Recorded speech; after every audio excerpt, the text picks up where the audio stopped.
La crise qui sévit à Boma, oui, elle était prévisible, mais pourtant évitable. Face à la situation économique difficile dans le pays et encore plus sévère à Boma, deuxième grande ville de la province du Congo central, l'autorité urbaine en son temps, Marie-Josée Nyong'o-Swami, avec son œil de l'aigle, a voulu être prévoyante. Pour sauver sa ville, Marie-Josée Nyong'o-Swami a réfléchi sur ce qu'il fallait faire. Et à la maîtrise des entreprises contributrices de la survie économique et de l'essor du développement de la ville de Boma en particulier et de la province en général, parmi lesquelles la Bralima, le chef de l'exécutif urbain, ne pas rester impuissante face aux cris de détresse de cette société brassicole. Cette industrie de boissons, membre du groupe Heineken, installée à Boma vers les années 1958, a prouvé, de par son apport significatif au trésor public, qu'elle méritait l'attention et le soutien de tous. Son directeur de siège, Vianney Bomboro, l'a clairement dit. Nous avons constaté que la Bralima n'est pas accompagnée dans ses activités et ses actions de développement dans la province du Bas-Congo. Et c'est ainsi que nous pensons que la première personne qui doit accompagner et soutenir la Bralima, c'est l'autorité urbaine et après l'autorité provinciale. C'est ainsi que nous avons organisé cette journée porte ouverte à l'intention du maire et sa délégation composée de notabilités et leaders d'opinion de la ville de Boma pour venir tâter du doigt les réalités et l'impact de la Bralima dans la ville de Boma et dans la province. Et c'est ainsi que nous avons eu à visiter la brasserie et après nous avons navigué, nous avons démontré, chiffre à l'appui, l'impact de la Bralima dans la ville de Boma et de la province et aussi le projet social de la fondation Bralima dans la province et surtout avec son projet RI. Ce que nous souhaitons, ce que nous demandons, c'est que nous soyons accompagnés et que la population bomatracienne comprenne que cette brasserie leur appartient et qu'ils doivent soutenir cette brasserie en consommant les produits sortis de cette brasserie et abandonner les autres produits qui viennent d'ailleurs. Parce que ces produits qui viennent d'ailleurs, la population de cette province n'en profite pas.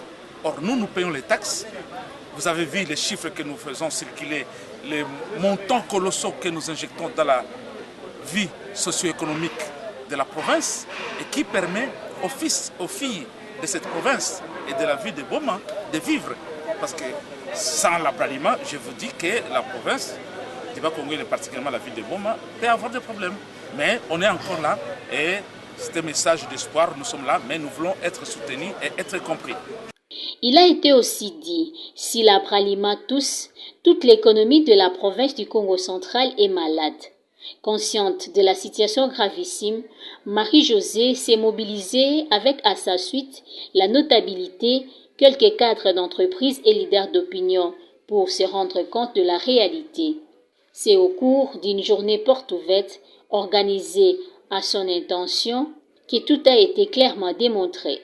Je peux dire une fierté légitime que d'avoir dans une entité, la nôtre, que le chef de l'État a bien voulu confier à ma gestion, puisse avoir cette infrastructure de haute facture. On n'en trouve pas à travers toute la province, on n'en trouve qu'à Boma. Et en venant ici, c'est aussi aiguiser le sens de patriotisme, parce que rien ne peut égaler ce qu'on a chez nous. Il faudrait que nous-mêmes nous puissions être fiers de ce qui se passe chez nous et soutenir ce qui se passe chez nous. En venant ici, je voudrais venir apporter mon soutien avec tous ceux qui me suivent, qui sont des leaders d'opinion. C'est pour apporter notre soutien à la Bralima. Parce qu'une bouteille de bière consommée, une bouteille de boisson gazeuse consommée ici à Boma par les Bomatraciens amène quelque chose au trésor public et au trésor provincial qui revient d'une manière ou d'une autre sur la population. Je vous dis par exemple que pour le moment, le gouverneur de province est en train d'abattre un travail de titan dans la ville.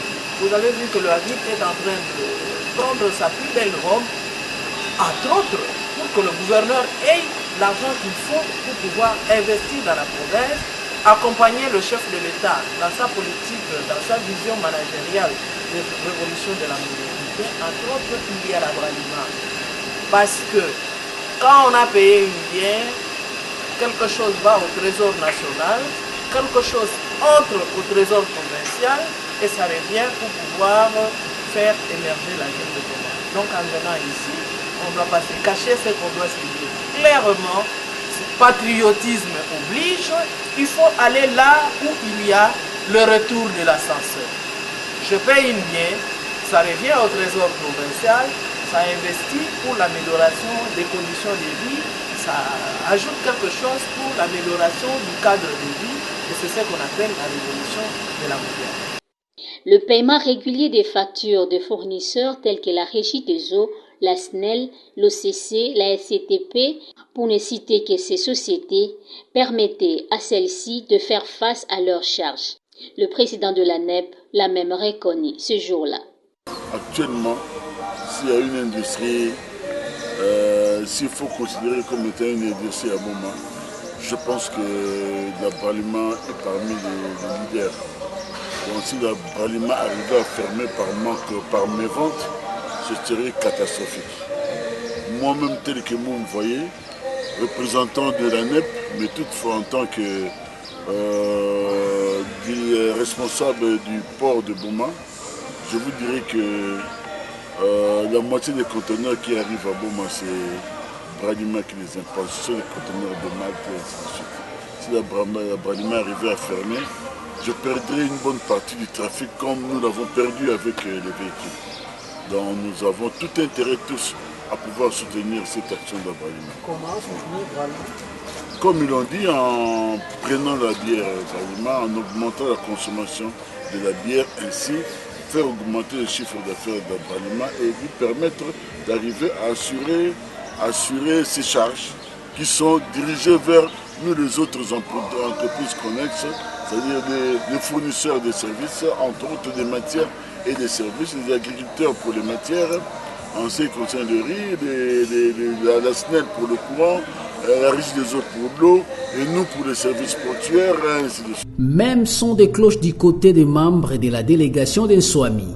Nous avons compris tout d'abord l'impact de l'abraliment sur notre province et la ville de Boma. Donc dans la ville de Boma, l'abraliment est au centre de gravité de notre vie. Et c'est une réalité que nous venons de découvrir. Et ce qui est encore dangereux pour nous, parce que les amis nous ont fait voir les dangers que nous encourons si nous ne consommons pas l'abraliment. Et les conséquences seront néfastes parce que dans tout ce qu'on nous a démontré, l'abraliment participe sur le développement de la ville de Boma. L'abraliment, c'est grâce à l'abraliment que la Régie des eaux trouve des facilités pour fonctionner.